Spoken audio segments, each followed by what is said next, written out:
It is, because sometimes it's not even what you think, but you got to get quiet enough to allow that thought Mm-hmm. to come to you, because the world is so busy, our careers are so busy and noisy. We block it all. We don't even know we're blocking it Right. until Right. we get quiet enough.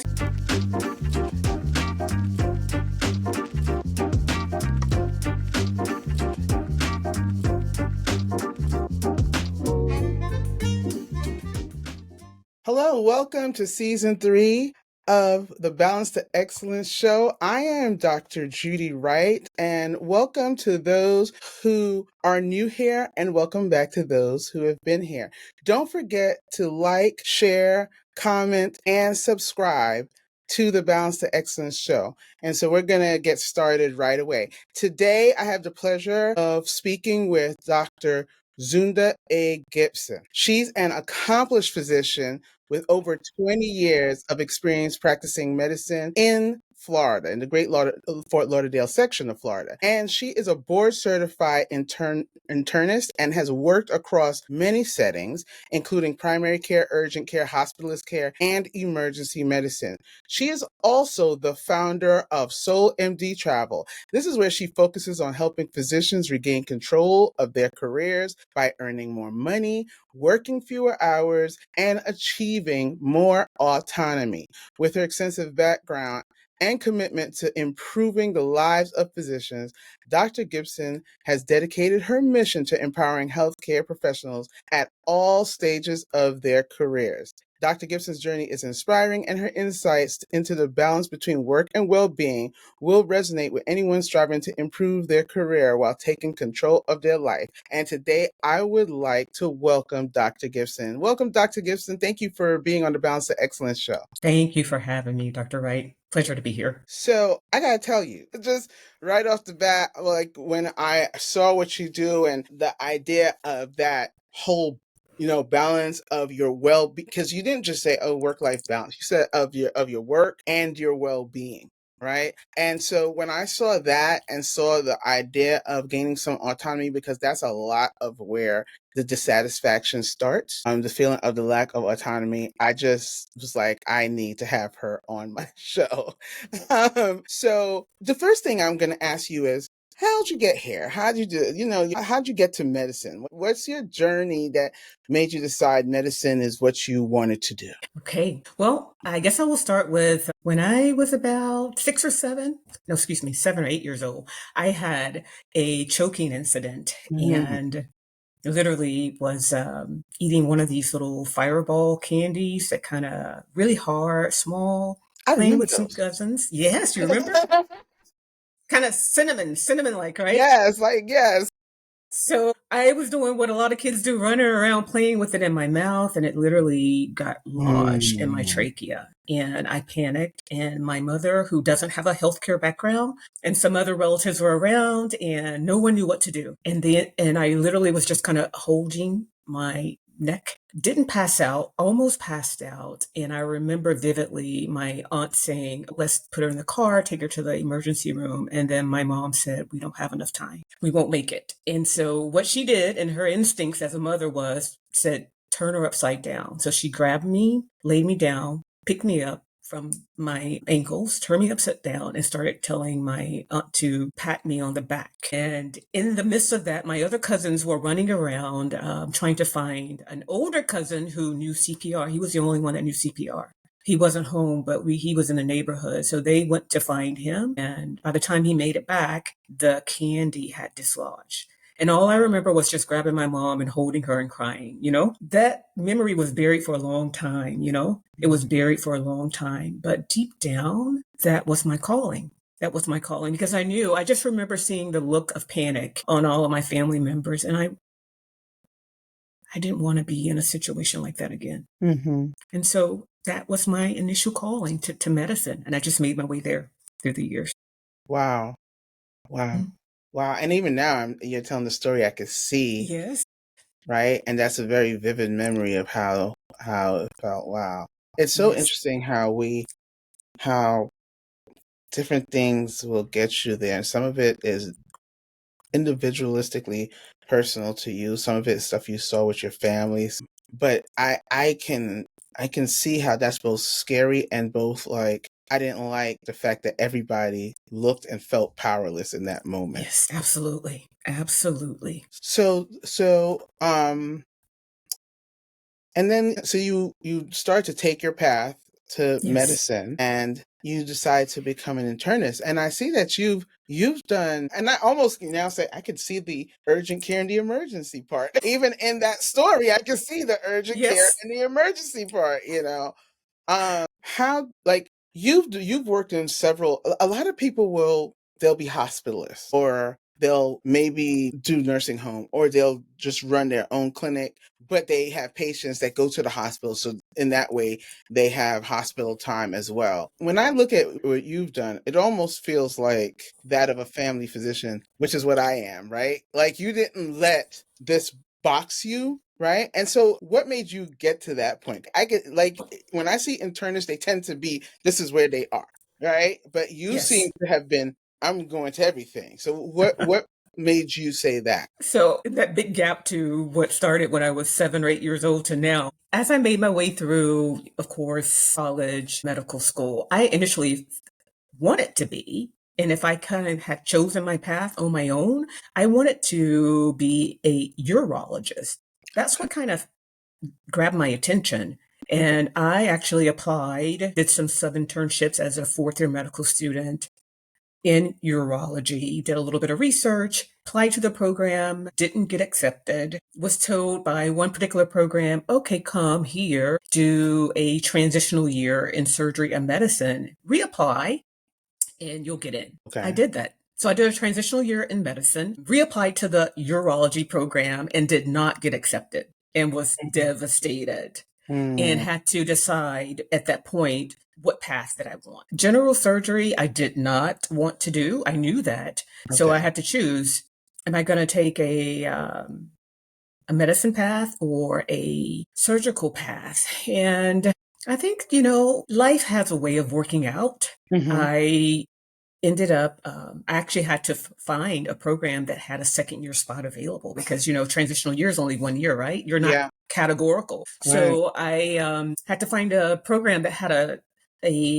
opening, and believe it or not, the openings were in California, and I made my way out to Southern California and took a position in as a second year in categorical medicine program. How can I say? I gravitate towards acute care, even though I'm an internist, so I can do chronic or acute. For me, it's never been about just staying in one lane. I think that's where we get trapped. Yes.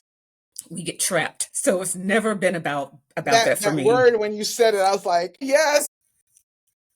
Yes, yes. And I also think, Dr. Wright, some of what happens today, and not to veer off topic, but what happens today with younger physicians, and even sometimes we get older physicians, we just think that we have to do the same thing the same way all the time.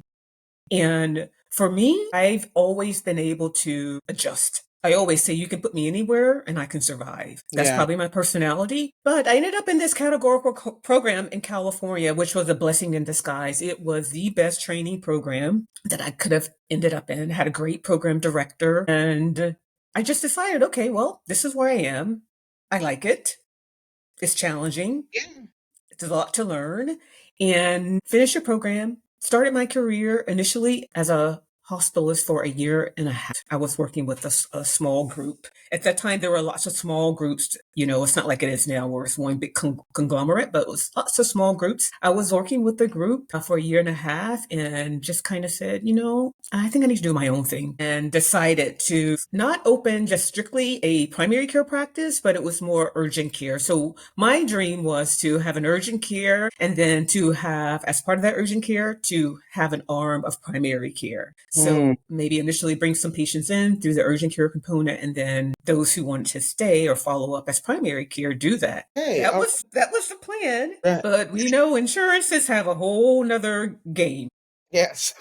They did not like that at Mm. all. They did not like it at all. So, you have those challenges. So I just decided that, okay, well, the patients that I can do this with, I will. And I did that for 11 years. I did it for 11 years. Dynamics change, right? Yeah. Ever changing. the ever-changing dynamics. I was a solo practitioner, so I did everything on my own from the beginning. I found my own space, I built it out, I hired my own staff, and built the business, built the practice pretty much. Hmm. And we were doing well. And then there was a big shift in how insurances started to reimburse, how quickly they started to reimburse. They were holding payments, they were not playing fair. Let me just say that. You're So right. you submit a clean claim, you couldn't get paid for 90 days, sometimes 120, just because we're working on it. Right. And it was just a culmination of that. And at that point, I decided, let make a decision. And it became very stressful. I hope I'm not dragging this story out, but I think it's important No, I though. think this is important. Yeah. So I was really trying to hold on to the business, to the practice for the sake of staff, I think, because I knew probably a couple years prior, I need to kind of let this go and move on. But I had very loyal staff that I was trying to make it work. And I was reaching out, trying different ways of bringing in additional revenue. And it wasn't working. And I was so stressed. I said, I finally made the decision to sell. I made the announcement to my staff, and immediately there was a burden lifted off of my shoulders. And from there, I was able to plan the next phase of my career. And it was hurtful. It was depressing. I was sad. It was like, mourning the loss of a loved one, and I Yeah. remember it I was mean, it you was you you built painful. this from the Yes. foundation. Yes. Well, yes. Yes. And, people say, well, just try. And I kept trying, trying, trying. But I was like, man, when do you let go? Like at some point you have to let go. And I remember my bookkeeper telling me, we became good friends over the years. She said, you got to cut the umbilical cord. She was like, it's a Yeah. business. She's like, this is a business and this business is drowning you. Release it. I did. And took some time off, a little bit of time off. And let me backtrack to say that when I started that business, you don't just open and things are great. You have to kind of continue to do a little work on the side as you're building. Oh, yeah. So that little work on the side that I was doing was like kind of travel medicine. So what I would do is I would Mm. have a physician assistant come in and work in the office for me for a week while I was able to kind of go travel and bring in extra income to support my family in the business while it was growing. And then I phased that out for a while because the business grew and it was busy. And then I came back to that Mhm. while I was on my travel assignments, other doctors would always come up to me and kind of just like literally ask me how I do what I do. Particularly a lot of young doctors, they're like, "Oh, I've never heard of travel doctor of locum tenens." And I'm like, "You haven't?" They're like, "No, no one talks to us about Wow. that." Yes, And not? Okay. they had not. But I could see why, because the strategy is to kind of just herd us into And stay in place. Here's your walls right here. here are your walls. Exactly. Exactly. They don't want them to know, probably. I don't know, but I just noticed that they were always asking me. So I would give them kind of like some tips, give them resources, contacts, etc. And that kind of made me think. I was like, oh, maybe this is what I should be doing in this next phase of my career. So that was the birth of Soul MD Travel. So this is why I let you talk, right? So this is why I love having these conversations because I had other questions. And as you were talking, these questions were getting answered. I was like, no, talk it through. I think so many gems here. And I'm gonna let you talk a bit more about what Soul MD really is, but so many gems here, right? The gems of and this is the first one that hit me that you said. It was when you said I shift into like I can roll with the punches and shift into anything. And this is why this is so important. For me, I'm a family practitioner. And I believe one of the reasons I became a family practitioner is when I started to look at everything, besides the fact that I had a family practitioner as a kid. That's who took care of our family. But then I still thought I was going to be a pediatrician, right? Until every time I started to do like a rotation, I'd be sick within 3 days. And then I was like, that's not going to work out. Right? Like that's just, yeah, no. Um, I think it was the fact that I don't like to be locked down. I like to know, I liked when I did the family medicine rotation, I loved that we could go into this room, then this room was somebody completely different, not just a different diagnosis or a different complaint. This room could have had a child. This room could have had a pregnant woman. This room could have had an elder, right? And they're all bringing different things. So I never felt locked in. And so when I hear you say all of the things that you've done, which really shows your level of flexibility, that's when I said, you make me feel like you're really in family practice, because I feel like I've done everything from hospital to nursing home to corrections to like just being able to be flexible to say, yeah, I can roll with that. I can roll with that. I can roll with that, helps you to think outside the box. So I think that's the first thing, because one of the issues, to me, that's an issue, is when you are becoming a medical professional, even with the nurses, when you're becoming a medical professional, you find there's so much that you have to put into it to get to the part where you're licensed. You don't even have room to put eggs in another basket in the time that you're building to that point. And that's where that wall and the box starts to build. Right? So you kind of have to keep your mind open actively as to what can I do, so that you're not just in tunnel vision land. So I love hearing the different ways you were doing, even as you were building your own practice. You still were like, yeah, but I can do that and I can do that and I can do that, So I loved hearing that. The other thing that caught me, because I've heard this so often, is not to say that people shouldn't have private practices. Of course they should. But the other thing that caught me is that there are people who hold on to their private practices way longer than they should. And it's usually the dedication to a dedicated staff, right? And for the people that are listening, you know what I'm talking about.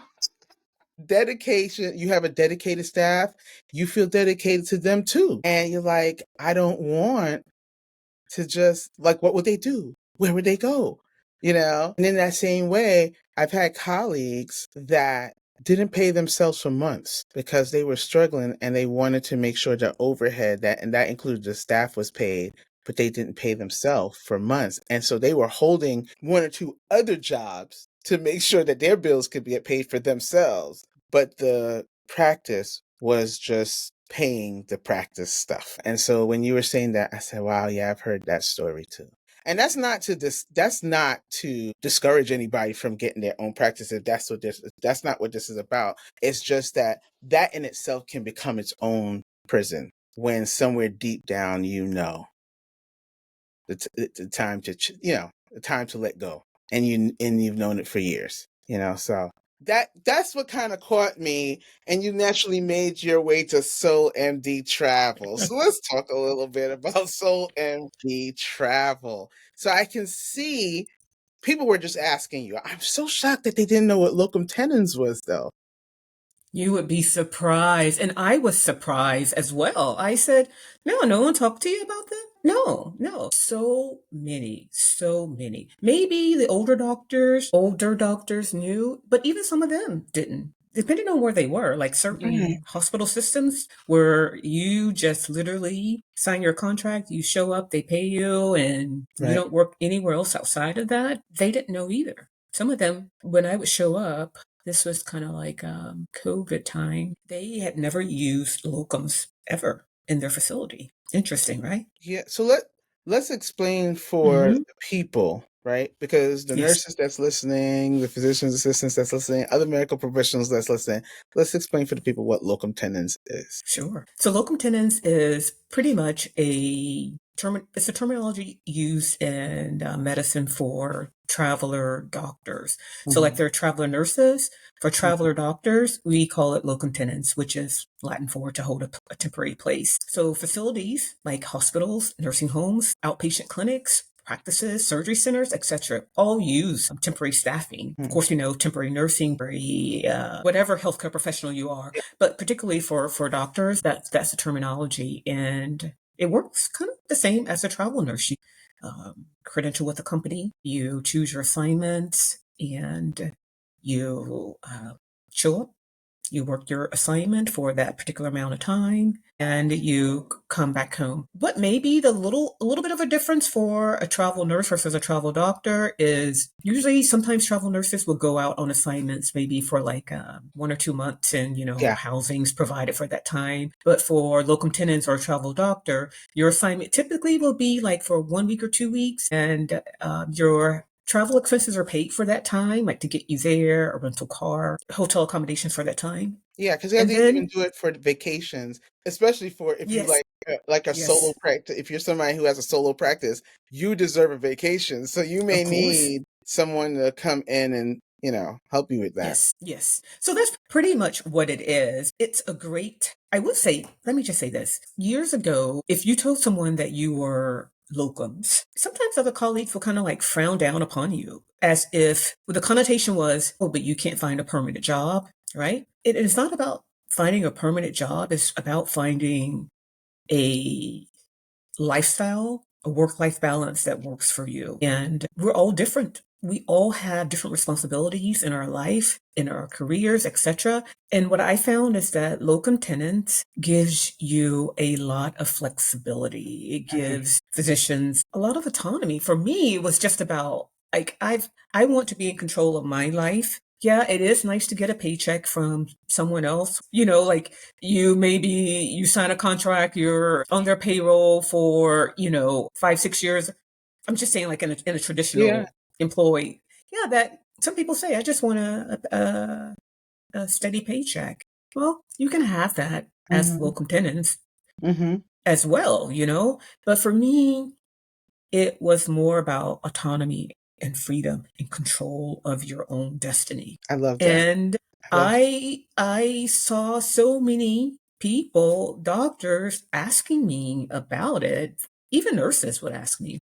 I said, well, you know what? They're always asking about this. Maybe I should do something with this. And so I decided to start creating resources to help with this. I also created an online e-course to just lay it out for someone who wanted to come to this and maybe they don't have someone they can ask. Okay, here you go. And let me share this story with you how life is always happening for you. Before I officially started Soul MD Travel, Hmm. I had hired a house sitter for myself when I took a trip to Europe for a couple months. So I said, you know what? I'm gonna hire a house sitter. I didn't want to Airbnb my place. I had some pets at home, so I said, okay, I'm gonna hire a house sitter. So this Canadian lady shows up. We had our little meet and greet over Zoom. She shows up to my home, and lo and behold, we were supposed to just kind of like meet for like 10 minutes and go over like all the little nuances of the house and for the pets. And then, but our conversation ended up being a 2 hour conversation before I kind of headed off. And here's why. She walks in, she's probably like in her late 40s, mid 50s, with just a backpack. And I said, well, where's your luggage? She's like, everything is here. I was like, that's all the clothes you need? She's like, that's all I need. You have a washer, right? I'm like, yeah. So she's like, I travel light. I work remotely. She had her laptop and she starts to tell me that she used to be a financial planner. And her comment to me was, everybody's broke, just different levels of broke. She said, Oh my God. the plumbers broke, the doctors broke, the lawyers broke, and no one wants to stop buying the Starbucks coffee. Oh Yes, yes, she no. did. And she's I'm not like, getting by till the cows come home. They're not doing anything. no one wants to stop buying the Starbucks coffee. So she's like, after, many years of doing that, she was like, she had even written a book about financial planning, etc. She was like, no, I'm done with this, and decides to become a house sitter to travel the world. Oh my God. I love that Yes. story already. Now you see why the conversation went from 10 minutes to 2 hours, right? That was not a 10-minute handoff. You're like, No. really? Yeah, exactly. And so after, we're having this very frank conversation and she was asking me, why I was going away, blah, blah, blah. And basically I was sharing with her that I was at a transition in my career and I was making a pivot, and here are some ideas that I had, which were nothing related to what I'm doing right now. And her comment to me, this is her second time seeing me, right? Once over Zoom. Now we're meeting face to face for the first time. She's like, no, you shouldn't do that. She's like, you should you should start something about being a travel doctor, because I had already started, going back on the locum circuit, right? I was already getting this feedback, and I was going to pivot in a slightly different direction. She's like, no, you should do something about being related to being a travel doctor. That's what's going to captivate people. That's a remarkable story that you have to share. And I was like, okay, Wow. right? Yes, yes, yes, yes. Just She brought said right that into your path. Just right. right into my path. And then another young lady who I kind of was consulting with, who was going to help me with some tech stuff. And she said the same thing. She was like, why are you doing this? You should do it about being a travel doctor. It's like, oh my God, you're the second person in 2 weeks that said that to me.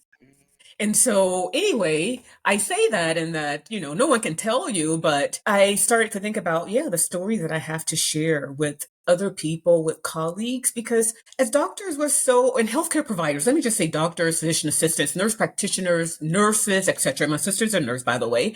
Mine too. Yes, yes.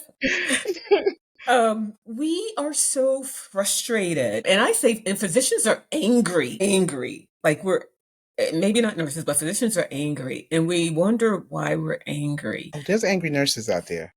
Yeah. There's angry nurses out there. Some of my best friends are nurses, and there's angry nurses out there. But why are we angry? We're angry because we feel like we have no control. Yeah. Yep. We feel like we have no control, that we're being forced to come in and do this way, even though we don't agree with it. We know it's not the right thing, the best thing for the patient, perhaps, but we're forced to do it because some administrator who bought the hospital and brought in this person And have no is license. has no license, no kind of bedside experience whatsoever, have decided that this is how it's going to be done, Yeah. because, this is how it can. And so we feel like we have no control, but we do. It just requires us to step out of our comfort zone.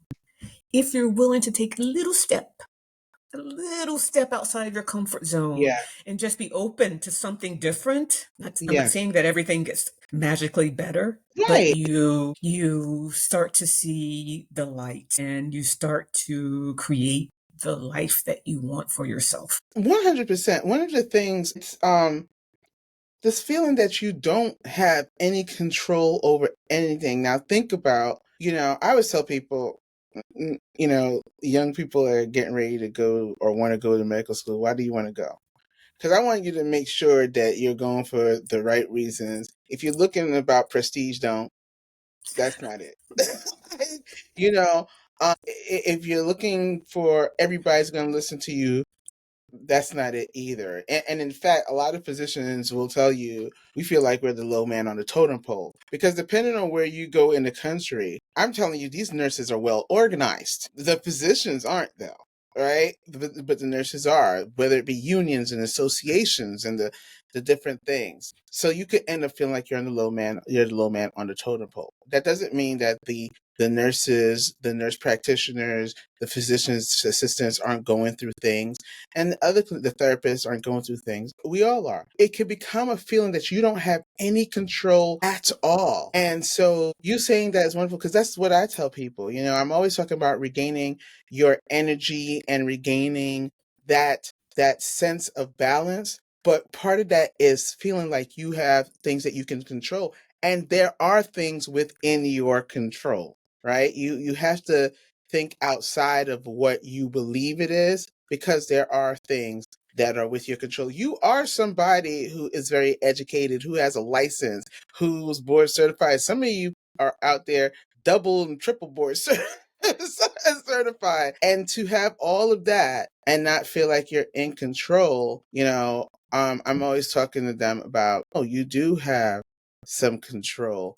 And it's time you start thinking about this and reframing how you see it, even if you have to set yourself up different. And you can still practice medicine. You can still be a nurse. You can still be a therapist. You can still do all of that and gain back some of what you feel you've lost. And so it's so great to hear you spreading that to people. Sometimes it's just a matter of changing your situation, right? The way you changed yours. Sometimes it's just a matter of changing your situation. We're in a time where we're seeing less and less people have private practices, and it's not because they're failures. Sometimes it's by design. We're seeing things, we're seeing big conglomerates, we're seeing, we're not hospitals anymore, we're hospital systems. Like, and it's hard to compete. It's hard to compete with that, so yeah, absolutely. I love the idea of letting people, and this could be for anybody. A lot of us in this country and around the world feel like, we don't have any control over anything. So how do we go about gaining back some of our own autonomy as human beings and as people who do work? And you may work for somebody else, but that doesn't mean you're not your own person. Absolutely, 100%.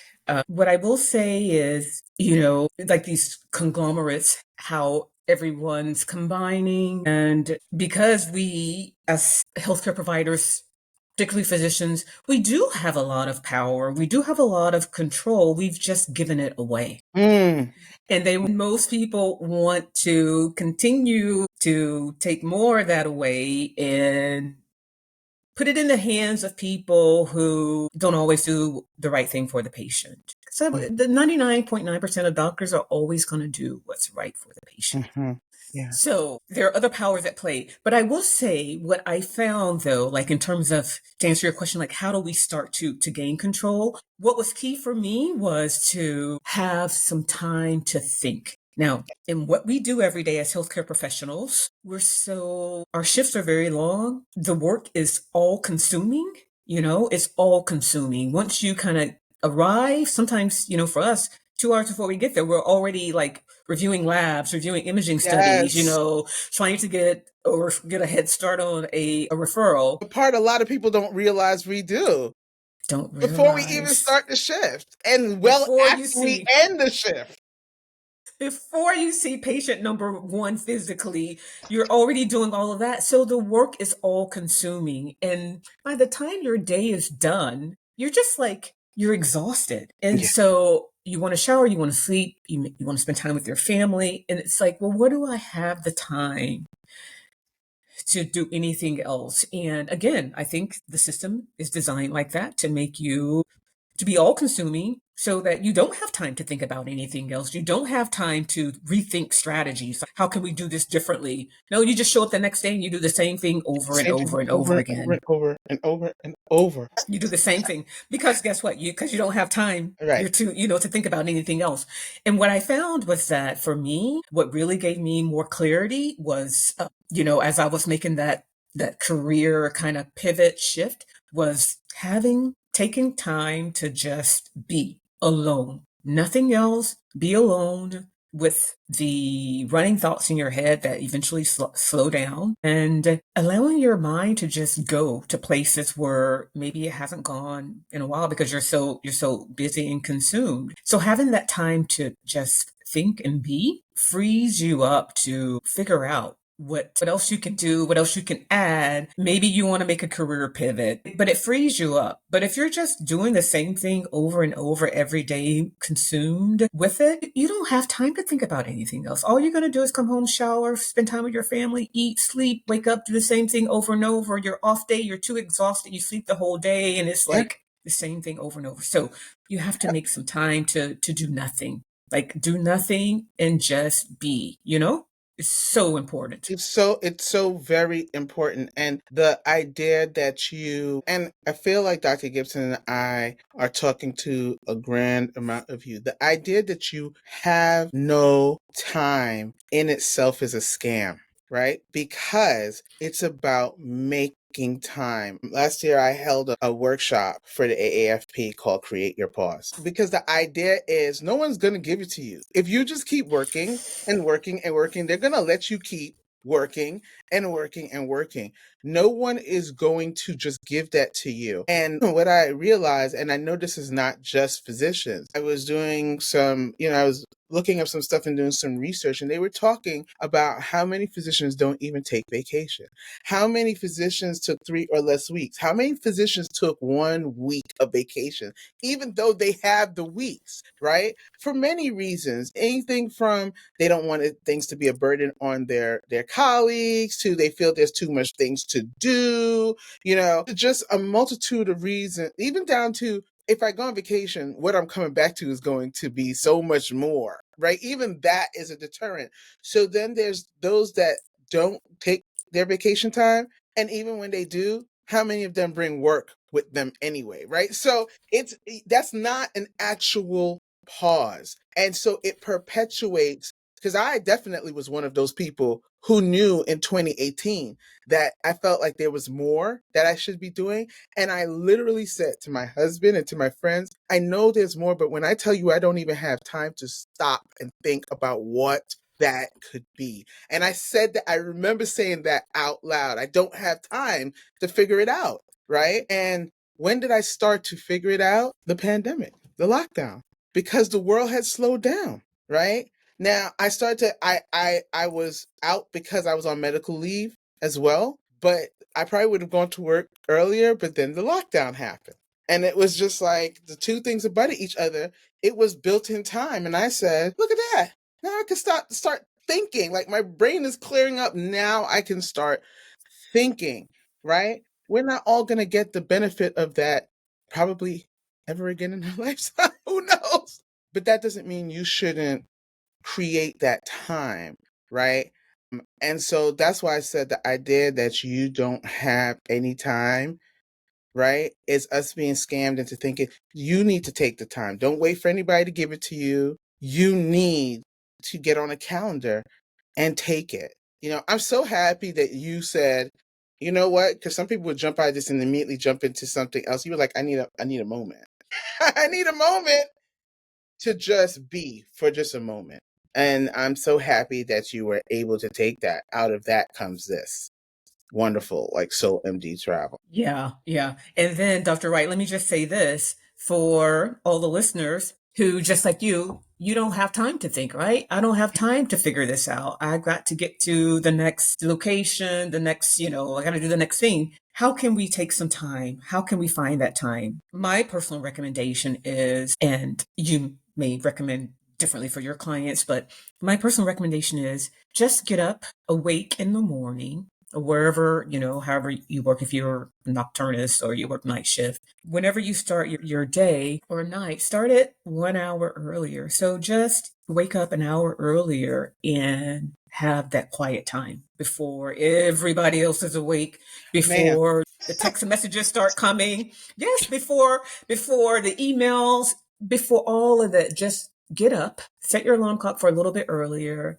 and take that time. Even if that's just going to a room and sitting, eventually maybe it's some self-help book that you want to read. Maybe it's a self-help program that you're going through. Maybe, listen to that, work on that. Or maybe it's just quiet time, prayer time, meditation time. Yeah. Whatever it is, carve that out, because once you start to carve that out, then that's going to be your path. You'll start looking forward to that time, because that's where you're going to get your clarity, because the day's still going to start, and you know it like clockwork when it starts.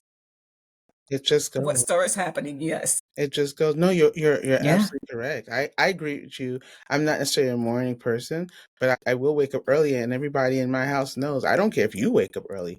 Don't talk to me before 6:30 a.m. Just don't. You can wake up early all you want to. Just don't talk to me before 6:30 a.m. I'm in my own space. Just don't, because it allows me to just be in quiet, even if I'm doing absolutely nothing but just sitting. It just allows me to be in quiet space. And I realized that earlier when I started to have children and they were older, but I had to put them to bed, I would stay up later. I'm older now. Later doesn't necessarily do it for me. So now I wake up earlier to get that same quiet time. Yes. Yeah. So important. So Yes. important. 100% agree with that. But yeah, just you have to create that. You have to create that.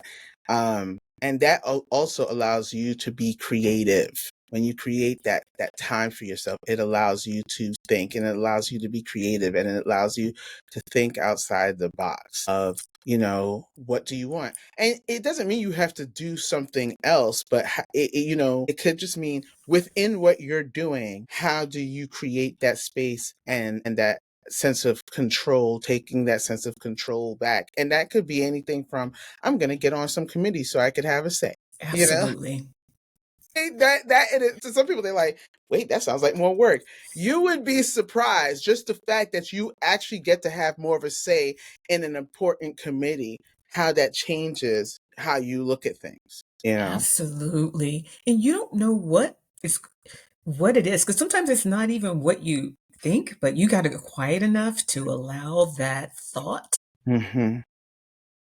to come to you, because the world is so busy, our careers are so busy and noisy. We block it all. We don't even know we're blocking it. Right. Until we get quiet enough. Yeah. Right. You don't even know like what you're like holding down in there, right? You may feel some dis-ease, but you don't really know what to call it. And you don't know how much you're holding down because you're moving all the time. And sometimes you just got to stop moving long enough. Yes. Or Even if you have often small kids, even if you have, teenagers, we each individually have to carve that time out. No social media, no YouTube, whatever. You just got to go radio silent for yourself for that time to start. Right. So let me ask you something. I was going to ask you what would your advice be, but I think it's different for different stages of your career. So I'm going to ask you for, say, a late career physician who, yes, they're late career, but they're not ready to stop. They don't really want to, but they are tired of how it feels, right? They don't really want to stop seeing patients, or they don't really want to stop doing their career, but they don't want all to deal with all the red tape. They feel like that is leading to them feeling just over it, and they feel stuck. What would your advice be? Like, what can they do? And is something like this with Soul MD travel feasible for a late career physician? 100% yes. I would say, no, you don't have to retire, especially if you still want to see patients. That's number one. If you still want to be involved and treat patients, that's the first thing. So if that's a yes, then yes, Soul MD Travel is here for you. What can you do? My recommendation would be you would contact a locum tenens company to start the credentialing process. And before that, you need to decide what it is that you want. Do you want to still see patients in outpatient setting, hospital setting, nursing home setting, home health setting? Right. You decide, what do I want? Maybe I want to continue doing the same thing I'm doing. Maybe I want to shift a little bit, but the options are endless. So make that decision. Maybe have one or two in mind. Of course, you need to get your documents in order, particularly if you've worked for yourself for many years. You need to update your CV, find all of your documents in terms of your licensing and board certifications, contact a locum tenens company and start the credentialing process. Because once you reach out to them, you tell them what you are looking for, then they start doing the work for you in terms of identifying assignments, Yeah. And then you also tell them how much you want to work. Maybe you still want to work, full time, but you're just tired of, or you don't like your current practice setting and you want to shift away from that. So, or maybe you're like, you know what, I just want to see patients maybe a week out of the month. That's an option as well. That's an option as well, right? Yes, it is. It is. And so the options are endless. Whatever you want, write it down, get your documents together, and make contact with a locum tenens company. That's what you would do. And then from there, you choose. And I'm not saying the process is going to be just so seamless, because, if you're not licensed in a particular state, you're going to have to submit all of your documentation so you can get your license and credentialing and letters of reference, etc. But once you do that, your options are endless. They are endless, and you can choose. And maybe you end up somewhere that you're like, this quite didn't turn out to be what I thought it was going to be. Then you can say, okay, well, when this assignment is over, I don't want to come back here. I want to try something different. You're not locked in at all. Yeah. As an aside, let me ask you a question. Yeah. I don't know what it's called, but I know that there is something where nurses can get licensed in like all 50 states. I forgot what it's called though. There's a Yeah. name So, for it. so for physician, it's called the International Interstate Medical Licensure Compact, is what it's called. Okay. And but the caveat to that is, so it's not all states, Right. probably, but the majority of states for sure. So I Hmm. know I know it's probably like 39 to 40 to Oh 40 states that wow. are I part didn't of know that. that. Yeah, yeah. Who's not a part of it currently? New York, Florida, Yeah, California. yeah, yeah. Of course. Of course. Right? Like the most of the Northeast or most of the East Coast, part of the West Coast and that right? Yeah, yeah, I can see that. I can see that. Yeah, Yeah, okay. I didn't know that because I know nurses, I forgot the name of it, but they do have one where they literally, I think in all 50 states, they can get licensed. And so I didn't know if there was something that the physicians have, but that's good to know that there's yes. an interstate that can cover a good deal of the states. Yes, and territory. So a lot. And it makes it easier. It just cuts down your licensing process for each state, Hmm.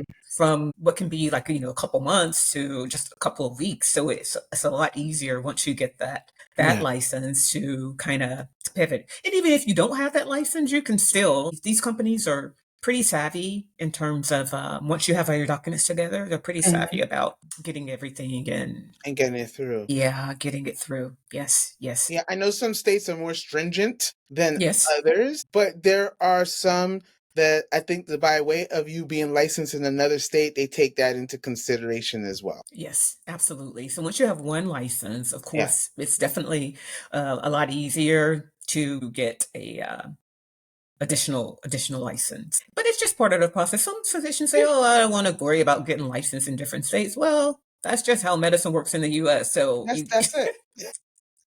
you you got to be willing again to do a little bit to compromise a little bit to get the freedom that you want. Right. Hmm. Absolutely. So you've been in the healthcare field for a while. What is one piece of advice you'd give to other medical professionals to maintain their well-being? I would say to carve out that time for yourself every day.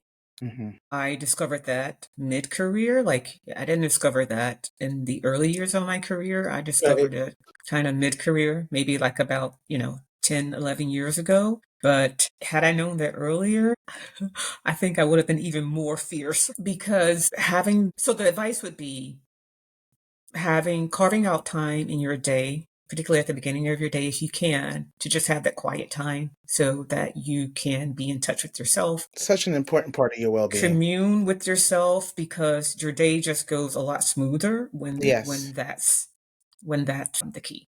When you start your day that way. And maybe, you can do that 6 days out of 7 days or 5 days out of seven. Fine. 3 days out of seven. But take that time every morning or at the beginning of your day to just carve out that time before everyone else is awake and up to just be with yourself. And it sounds Yeah. mundane, but it's powerful Oh, beyond. my goodness.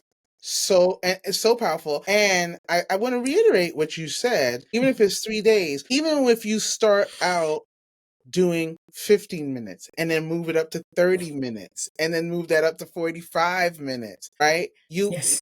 When you miss the day, you start to feel off. You're like, oh, I can't do that. I can't, I need to make sure I get my me time, So no, that's so incredibly powerful. And when I work with some clients, it is about prioritizing your well-being, which as medical professionals, we weren't necessarily trained to do.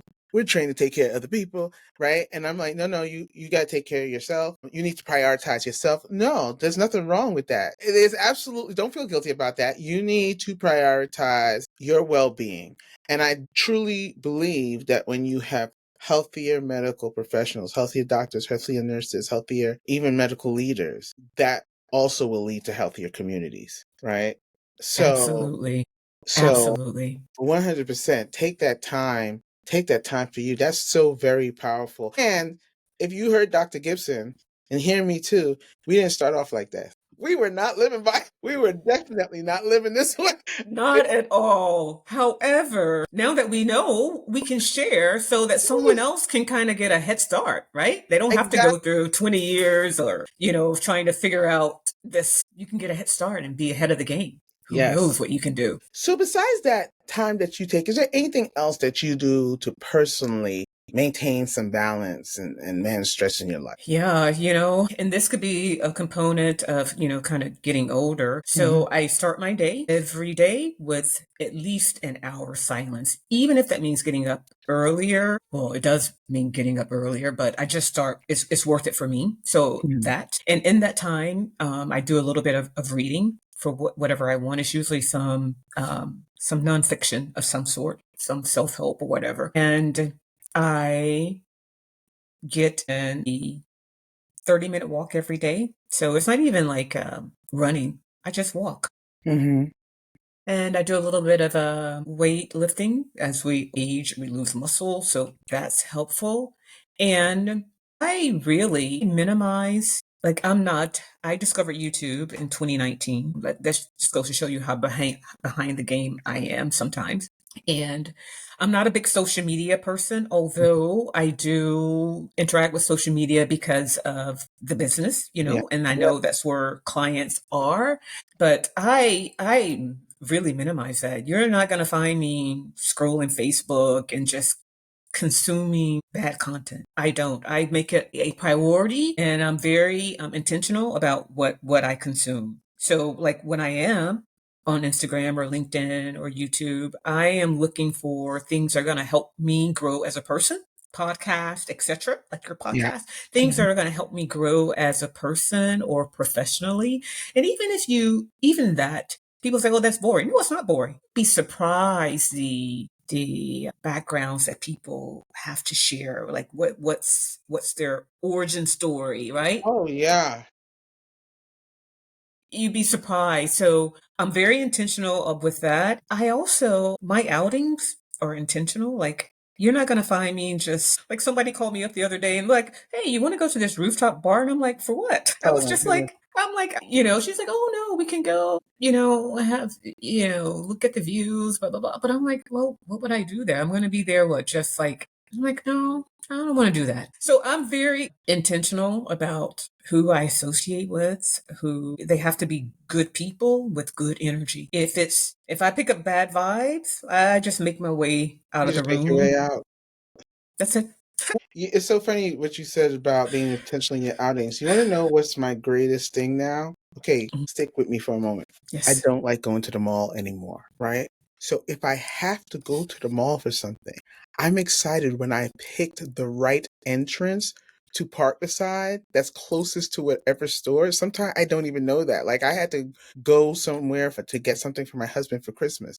I didn't know where this store was in the mall, and the entrance I wanted to park by, it was too full. So I parked by the next entrance, walked in the door, and a few steps down, there was the store. I had already pre-ordered the thing. I walked in, I showed them my ID, they gave it to me. I checked it was the right thing. I walked out. I was so excited. That was such a win for me because I don't like going to the mall anymore. I just don't. I just don't. Right? Like it may be the silliest thing. It was my own sanity. It's my own peace. And I don't like wasting my time. There you go. That's it. That was a great win for you. That was a great win. Right. And it's not that I'm not. I am social. I consider myself an introvert at heart, but because of what I do, and because we're physicians, we have Hmm. to be able to talk to people and get information from them. But that can also be very draining too, right? So then you Yeah. come home, you have, and it's not that I am antisocial at all. Hmm. I just realize how important it is to surround yourself with people who are going to uplift you, not people that are going to tear you down. And even if that's family, you can't be associating with people and family that are constantly tearing you down. It's one thing to give, constructive criticism. We all have to have that. But it's just more important, I think, to to keep that in mind. And I know a lot of young doctors, young health professionals, they kind of were raised in this social media Mm-hmm. world. But Mm-hmm. that social media world is destroying us. It is destroying us, like our psyche. And it goes back And to the control piece, doesn't it? mhm, Right? You don't have to let that control you either, right? Let's go back to this autonomy, because the autonomy we're talking about is not just for the work environment, right? This is your life and you can make these choices. And sometimes, we have to be very deliberate and say, what is this really doing for us? yes. Because I was on Facebook because somebody invited me back in 2007. And then in 2009, people were like, someone's asking to be your friend. I said, friend for what? I had not looked at Facebook again for those 2 years. I was like, friend for what? Right.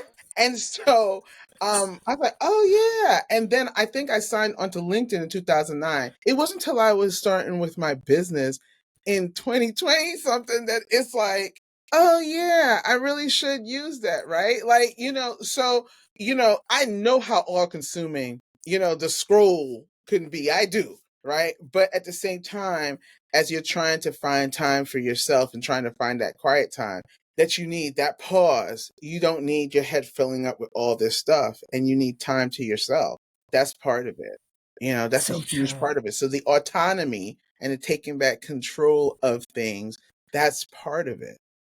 There's so It many is. hours that get taken up by that scroll. It is unbelievable, right? So it's not that you can't use social media for fun. I'm not saying that you shouldn't, but just understand when you're looking to have some autonomy, it's all encompassing. It's not just about work. It's all encompassing. Oh yeah. Oh yeah. We Yeah. have the same story about signing on to LinkedIn in 2008 and then being away until like the last couple of years. I was like, Yeah. oh, my profile is still here. Let me figure out. Oh, it And looks let me tell different you, now. it's become my favorite now. Like my friend said to me, she was like, "Oh, she said, let me find out that LinkedIn is the new jumping all social media place." I was like, it's my favorite place to be. I do my stuff. See, people are saying some wonderful things I can learn from, and then I get off of it. Yeah. There you go. You know, Yeah, yeah, yeah. And I wonder if it's easier for us because we weren't raised with social media, if it's easier for us to break away from it than it is for younger maybe people who, like they say, well, this is all we know. But I'm like, man, it's it not may good. be. It has. I mean, this is a whole different thought from what we Yeah, talked about, but it has affected communication, and it has, how they communicate, how they go about, how much time they spend doing this. And I have to think to myself, I used to spend a lot of time watching TV, so I guess I kind of get it, right? yeah, But it's true. you It's true. know it's just in as we grow older, and if you're somebody in a high stress environment, doesn't mean you have to be high stress, but you're in that high stress environment, you absolutely need time for yourself. Yes, And social media can eat up a lot of that. So just keep that in mind, guys. Just keep yes, that in mind. So absolutely. definitely. I love that. I love that. So yeah, so prioritizing your well-being and taking that time for yourself has become so important, and it's enabled you to bring along something great and teach some of your colleagues that had no idea that these things were in existence. So I'm going to ask you the last couple of questions. This has been such a great conversation. I've learned stuff, Dr. Gibson. Absolutely.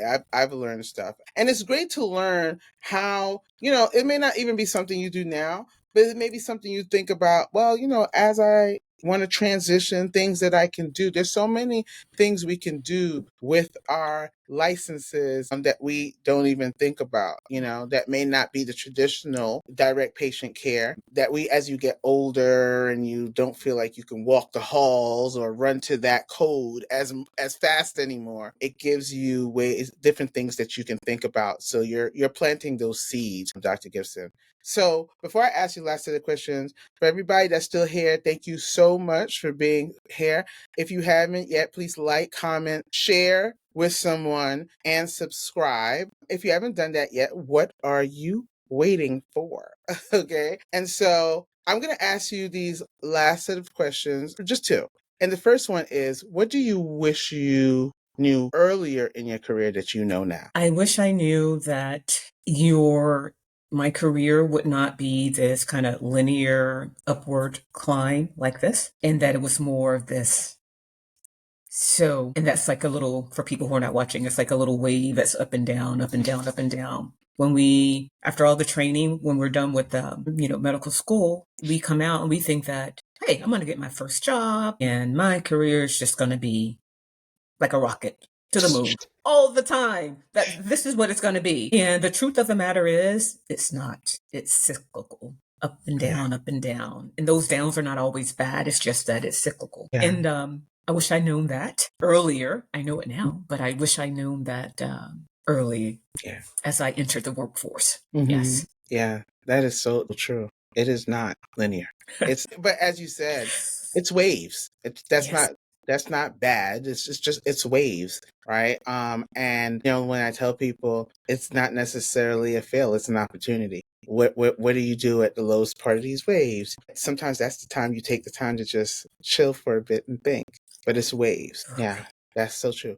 Now, my last question is where can people that may want to find the good Dr. Zunda Gibson, where can they find you, and where can they find out more about Soul MD Travel as well? Yeah. So first of all, I'm on LinkedIn daily. Yes. I will say I'm on LinkedIn. So I'm on LinkedIn at Soul MD Travel, or my personal link, which is Zunda Gibson MD. You can find me there on LinkedIn. I'm also on Instagram at Soul MD Travel, and you can also find my offerings and how I help people, physicians, at soulmdtravel.com. Wonderful. We will have all of those links down below. Is that if that is of interest to you? Dr. Gibson, thank you so much. This has been fun.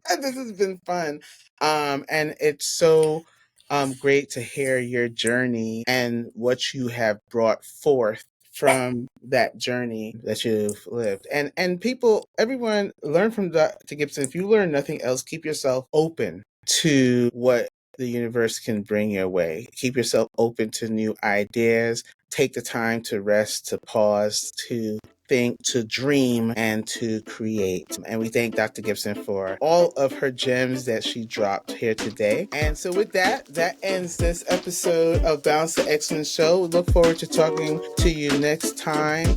Go out and be great, be excellent. Bye for now.